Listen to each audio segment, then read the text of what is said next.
Hello, everyone. Welcome to Ignited Live. I'm Charity. And I'm Kathy. Happy Tuesday. It's actually Holy Week. So it's Yes, Holy Tuesday. Holy Tuesday. Yeah. It's Palm Sunday was this past Sunday. Mm-hmm. Then we have Easter. Yep. What some will say Resurrection Sunday. Mm-hmm. And I remember a few years ago someone talking to me about the idea of how we celebrate Christmas. And many churches will put on, plays Productions. or Yeah. productions. Thank you. And how they said, wouldn't it be really good if we made Easter, Resurrection Sunday, bigger than even the Christmas time? So I started just thinking about it, and I thought, we really do. Of course, at Christmas, everybody decorates anyways, so it becomes a big deal, and there's the exchanging of gifts. So it's somewhat different, right? Right. But it's still, this is a significant holiday for us. Mm-hmm. Yeah. This is the day that Jesus went back into the temple.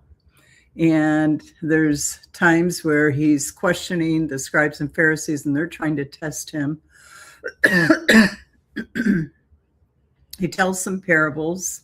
And one of the parables was of the 10 virgins.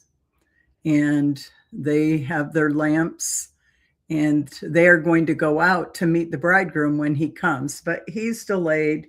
They fall asleep. Now, there were 5 wise and then 5 foolish virgins. The 5 wise, or the 5 thoughtful, took oil with them. And then the 5 foolish is what most versions will say, and actually means like thoughtless, didn't bring oil with them. And the bridegroom delayed in coming, and then this cry is heard, he's coming. They go out to meet him. And the 5 thoughtless virgins are asking the ones who thought about it, bringing the oil, give us some of your oil. We're all familiar with that story. And there's a real message, and I'm sure we've probably all heard sermons on the parable of the 10 virgins. And anyways, I just got thinking about, I was looking at it this morning, how each day Jesus was very intentional in what he did. Mm-hmm. And when he's talking to the scribes and Pharisees, he's saying, woe to you, scribes and Pharisees, hypocrites. And he was very upfront with them and bold, and basically telling them what they were doing wrong. And then he goes into these parables, and the one thing that when I read the parable of the 10 virgins, I often think we all have to be ready at any time. Mm-hmm. That means we have what I can remember my husband used to talk about, having a biblical worldview, which part of that is I want to live my life in that I'm seeking God to know what to do and when to do things, that kind of where you seek the Lord until you find him. In other words, I don't make decisions based on how I'm feeling, but I make my decisions based on the Bible and being in the presence of the Lord in prayer and meditation, right? And having a biblical worldview that encompasses part of that, where we are seeking to live our lives to please God, not ourselves. And we don't go by our emotions or feelings, because, as my son will say, feelings come and feelings go. Show some grit and don't quit, something like that, right? And it's really true, because we will all walk through difficulties. And I found myself in the last, couple of weeks, I'm not sure how this all works, except that we have that term called algorithms. And, where I typically get my news is on X.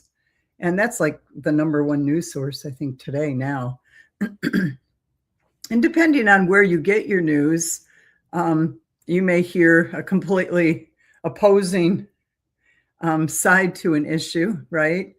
But I appreciate X and what Elon Musk did in allowing for free speech. And you do see a lot, but for some reason, I'm not sure how that it happened, but if you like something, or I don't even know if you have to like it, you'll just start getting all kinds of information sent to you on that subject. So like if there's a song, you pass the song in there, like there's a song the Bee Gees sing. And when I see the Bee Gees, I'll just kind of click on it to hear the song a little bit, right? Or Unchained Melody is another one when I see that. And now most of my feed when I first open it, it's all the 60s and 70s music like that, right? And I don't know how this happened, but I started having sent to me not only the music, but all these leaders in the body of Christ that have fallen and the exposing that's taking place. And there's a whole lot of exposing that's been going on. Brought me back to a couple of things.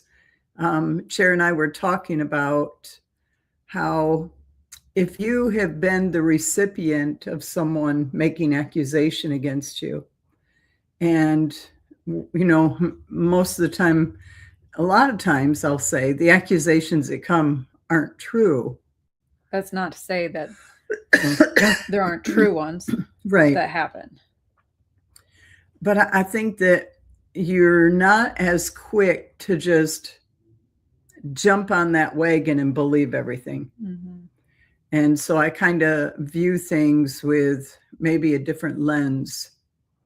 And some things it grieves my heart what has happened. It's very, very sad. But anyways, just thinking about the 10 virgins and always being ready and having our hearts right.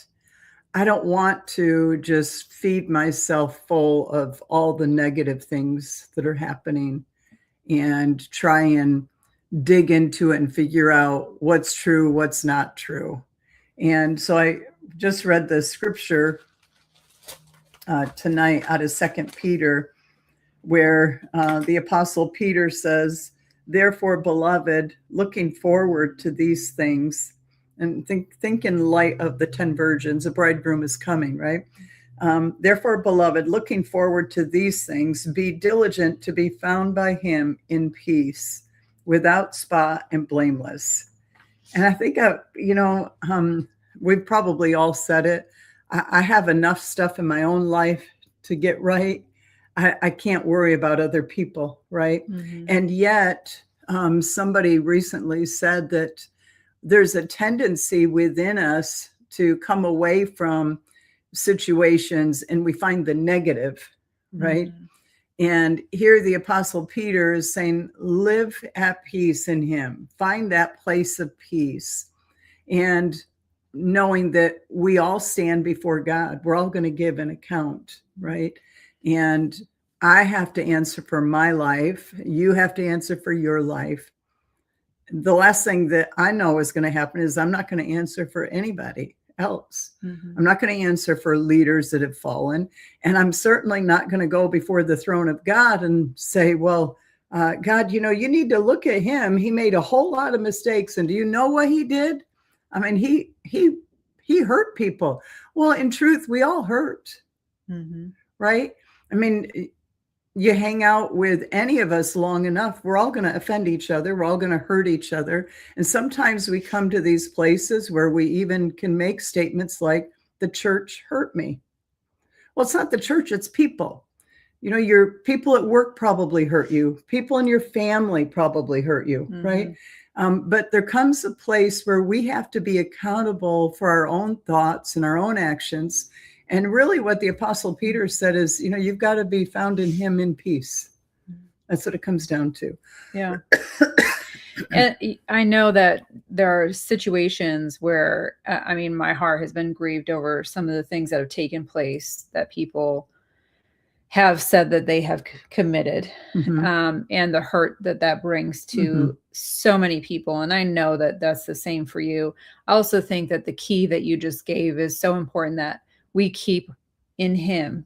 That's right. And that's where we find peace, because there's going to be a lot of things, even if you're the person facing things. I know, there's people that have gone through really difficult situations and talked about in interviews or testimonies about how the peace of God carried them and gave them grace to be able to walk through that horrific situation. Yeah. And so we can pray for one another and believe that God will send ones to encourage each other and strengthen each other. And I think that there's, the side of things that happen, there's so much that's out there right now, and it's hard to know what's true, what's not true. And then it just comes to a point where you're like, I don't even know if I want to know. So many troubling things, but there's a lot of troubling things. But I think one of the things that I value growing up the way that I did is you and Dad talking a lot about integrity and character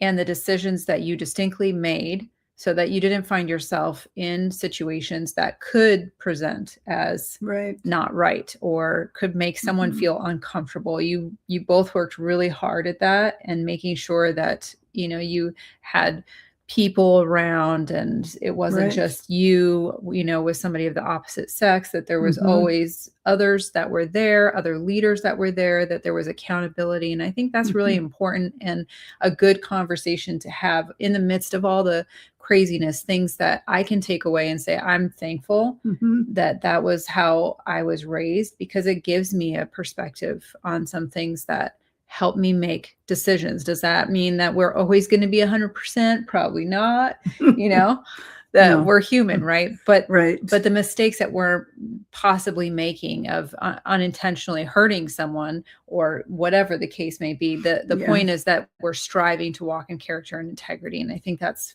the real value of what Jesus did, is he taught his disciples to continue to walk in that place of character and integrity, even though there was chaos happening. The Pharisees, the Sadducees, there was a lot of accusation happening, things that were simply not true, lots of rumors, people that felt like he was, how could his mom not have been with somebody, just lots of rumors that happened around him. And yet he stood in that place. And I think that's something that's important when you're talking about the virgins and the oil and all of that. I was thinking about, you said the unthoughtful, the thoughtless and the thoughtful. And thinking, in Acts 2, he told them to wait. And the thoughtless thought, it didn't happen, so I'm going home. He already told them, I'm going to delay. And yet these things seem not so simple. We get distracted, whatever. So some people didn't wait for that moment, but the wise did. And that is a really important thing, to wait on him and keep waiting until. You made a good point. I wasn't thinking about it when I was talking, but not that we were perfect as parents or, raising people up and discipling. But we had certain rules, one of which was my husband would never counsel with a woman alone. I would never counsel with a man alone, and always having those boundaries in place. And so the same with prophetic ministry. And I have been honored and blessed to have been asked to train in different places, and it's probably into the thousands. And I have very specific guidelines to help us not to make mistakes, even in how we minister. You can be praying for someone of the opposite sex, and you have to be careful, how you place your hand, and if they even want you to place their hand. So I talk about all of that in the class. And I know for years we had a weekly meeting. Well, we had a few in different locations, and all those years, because of having guidelines, it protected the people that came for ministry, and it protected the people that were ministering. And so it is important, the way we behave and the way we are around others and having a life of integrity. Mhm. It's very, very, You have to be intentional because it you can, do. I think, well-meaning can happen, like, oh, well, I just was catching someone, and you get into a deeper conversation, but it can, Right. that those things without somebody else present, there's so many factors that can be there. And it's Yeah. not that you're paranoid or that you walk around like, oh, who do I grab with Right. me? I can never have a conversation alone again. It's not that. It's No. just understanding that you can take pause and, hey, you know what? Let me grab someone to help pray with us and Mhm. agree with us. And then, that way you're not put on the spot, and you yourself are not uncomfortable with everything that's being said. Right. Yeah. Yeah. And it does make a difference. It helps you to be maybe more alert to the tactics of the enemy. Well, Jesus sent them out by twos. He did. So it is very helpful to have someone around that can, Mhm. be with you when you're, especially praying for people or connecting with people like that. Ministering to Yeah. people. Mhm. Yeah. Yeah. Well, we got all of that out of the 10 virgins. Yeah. So the rest of the story. So, yeah. Somehow that was not in there, but I don't know how we got to where we're at, but we did. we did. We did. Yeah. Well, anyways, as we minister here on Ignited Live, whether it's YouTube, Facebook, or Instagram, we are speaking to the person who is joining us on one of those platforms.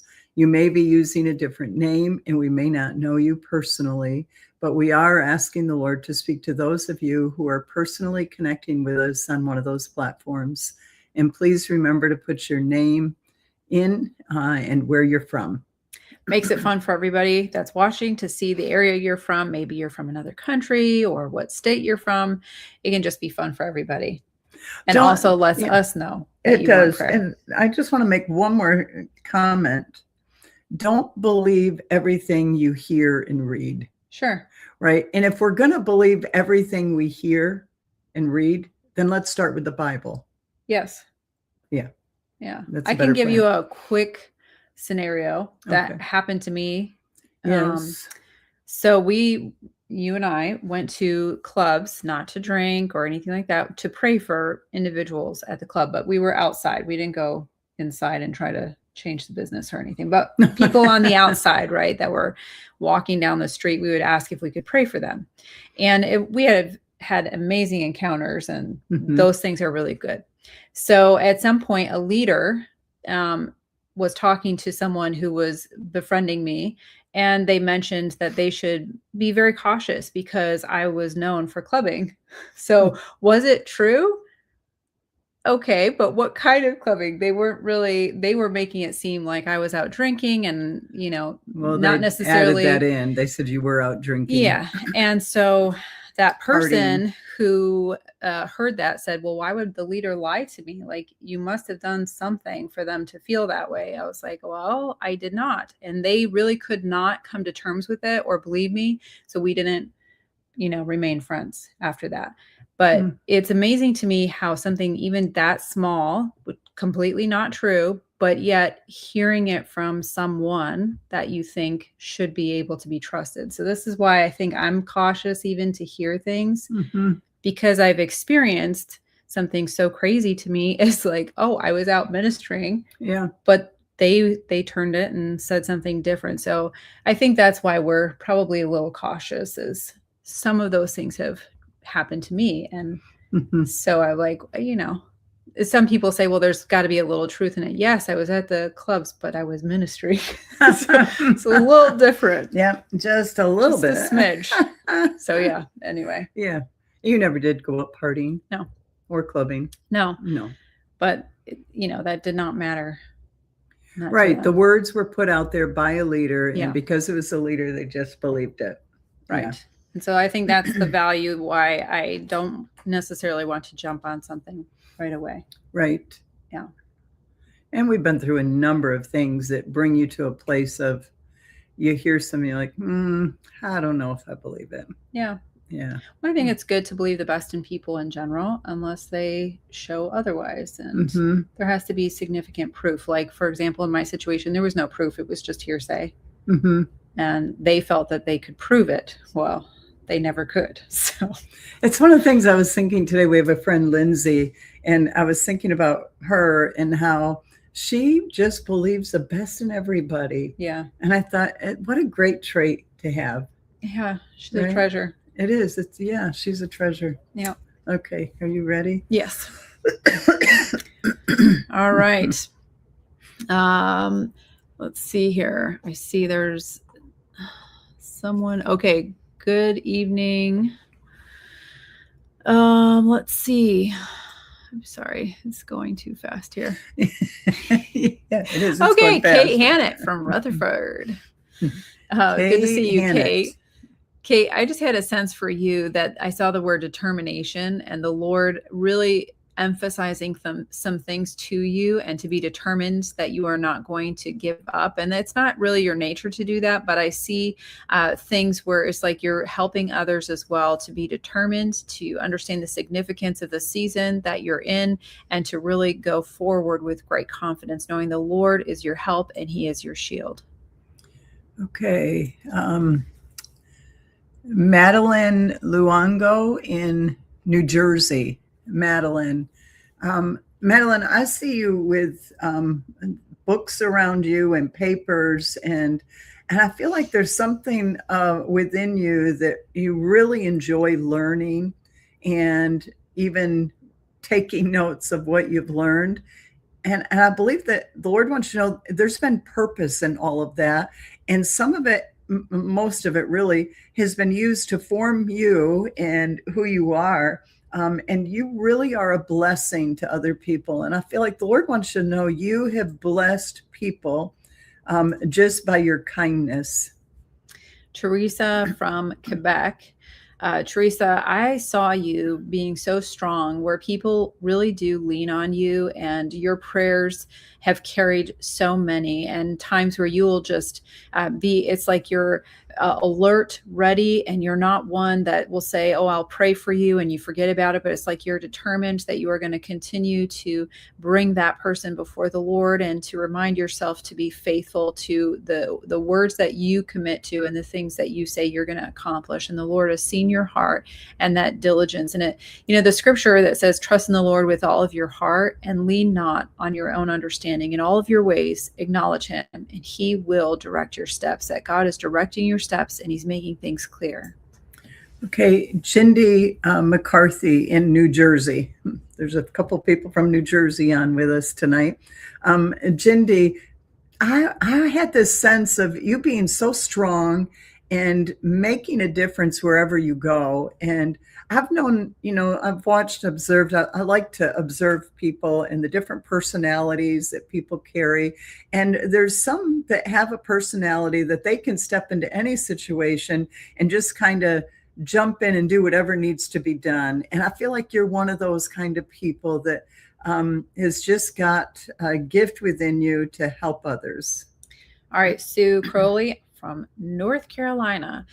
Sue, I saw you just taking a step back and reevaluating, looking around at some things and really just asking the Lord for guidance on next steps. And I see the Lord bringing things it's like bringing some things full circle, bringing clarity. And I see you stepping into some things and knowing that you're right where the Lord desires you to be, at the right place at the right time. Okay, Denise Lyons from Holland, Michigan. Okay, Denise, when I saw your name, tears just began to come. And I felt like there's a scripture, weeping may endure for a night, but joy comes in the morning.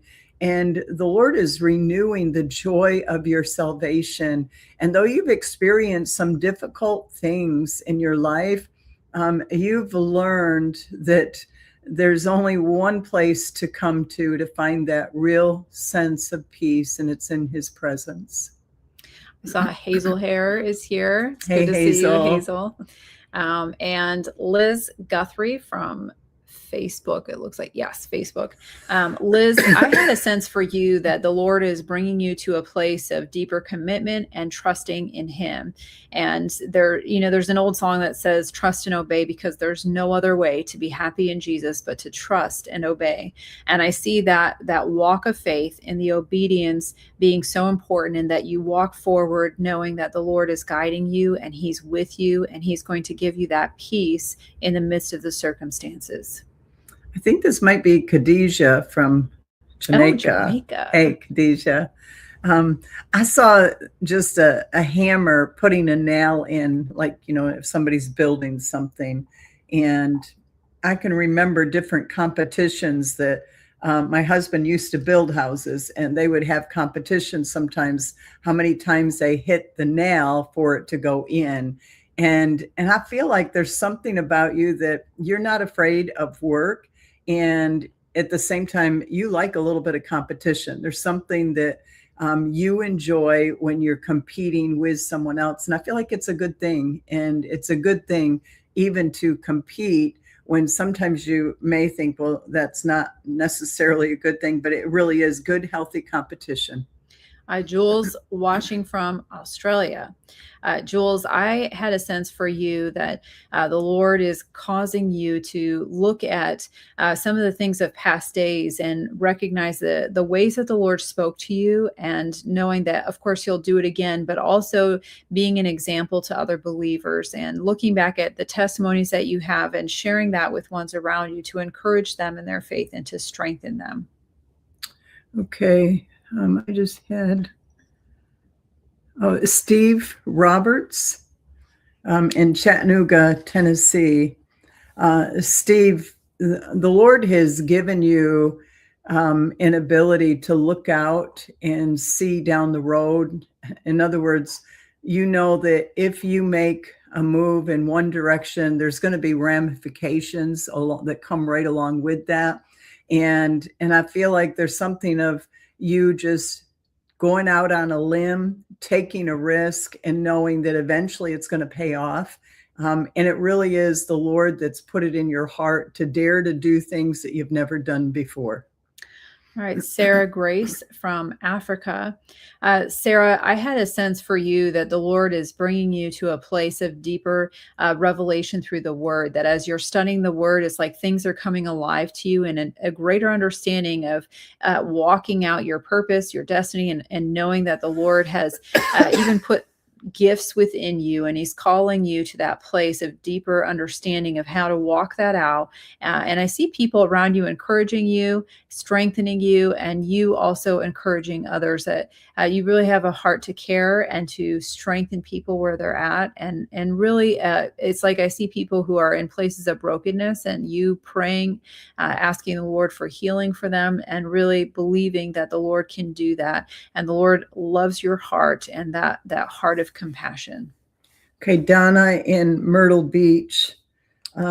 Donna, I believe the Lord is stirring you with a freshness of the understanding of healing flowing through you. And you really have a wisdom from God that helps people, but it also brings healing to them. And the Lord has allowed situations around you to come before you so that the word of wisdom would flow through you. And as you release the word of wisdom, healing flows into the situation. All right. I saw Monique Cottrell from Jamaica. Hey, Monique, I saw you persevering, and it was like, sometimes when you watch someone who is at the gym and they're working out, and you can see that they're really pushing through something, and they are adding to their ability to strengthen themselves. And that's what I see the Lord doing, is times where you feel like you're being stretched, you're gaining momentum, and you're pushing yourself because you want to go to new levels in him, and you want to have that deeper revelation of what the Lord is doing. And times where you may even feel like that, like muscles being torn, that there's a stretching that's taking place, and that the Lord is working some things out on your behalf. Okay, Natasha Ayers. Hey, Natasha. Hey. It's been a minute, hasn't?